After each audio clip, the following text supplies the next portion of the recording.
Друзья, приветствую вас на канале Словения с Хельга Уайт. Продолжаем с вами обсуждать новости уходящей недели. Напоминаю вам, что Словения и вся Европа в ночь с субботы на воскресенье перевели стрелки своих часов на час вперед. И сейчас европейское время сократилось с российским временем ровно на час. Очень часто в сводке моих новостей попадает экс-президент Словении Борут Пахор. И это неудивительно, он ведет достаточно открытый образ жизни. Я слежу за ним в Инстаграме. На прошлой неделе он взял в аренду автомобиль и поехал на нем на работу. Но, не заметив знак, повернул в неположенном месте. И его очень быстро остановил полицейский и выписал ему штраф в 160 евро.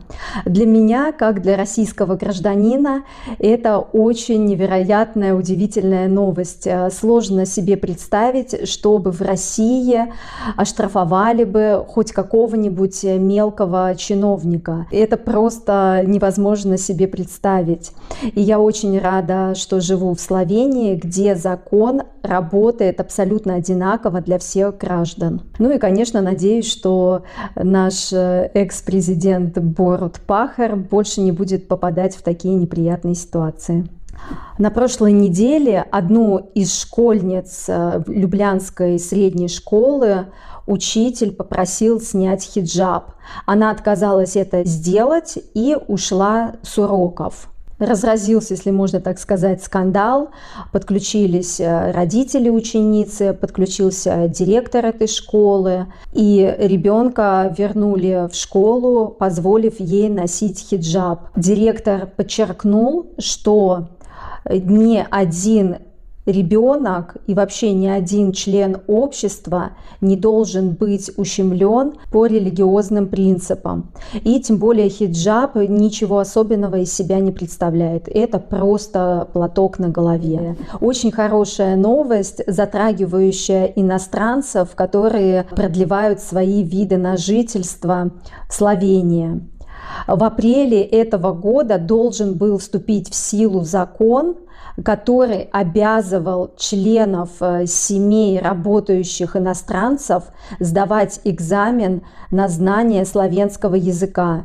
И очень многие боялись, что не смогут осилить этот экзамен, не смогут продлить свои документы. Правительство, посовещавшись, решили отодвинуть этот закон на 18 месяцев. И вступит он в силу только в ноябре следующего года.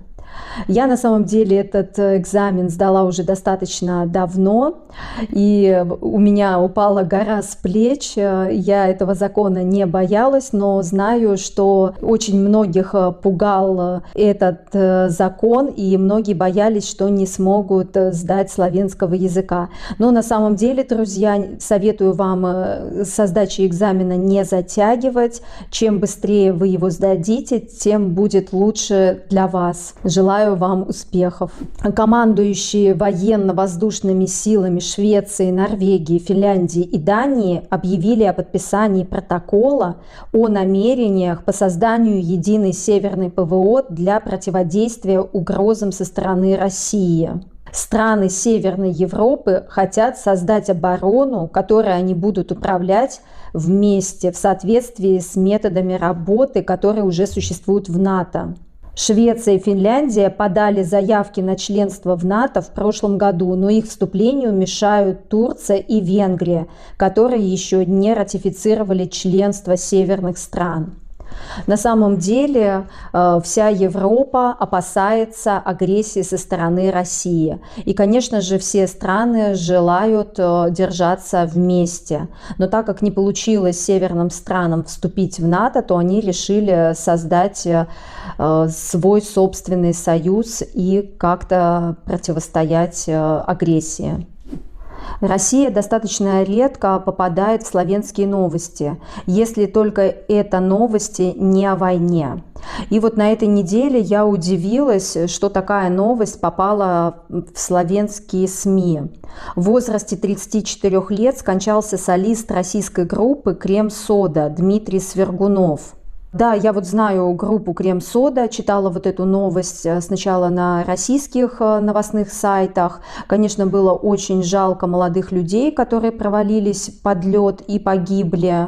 Группа мне это нравилась, я смотрела их клипы, они такие были с юмором. Там часто снимался Александр Гудков. И вот я удивилась, почему же эта новость попала в славянские СМИ. И оказалось, что эта новость попала потому, что у этой группы был снят клип, высмеивающий дворец Путина. Друзья, на этом короткие новости подошли к концу. Не забывайте, пожалуйста, подписываться на канал, комментировать и ставить лайки. Пока-пока, до новых встреч!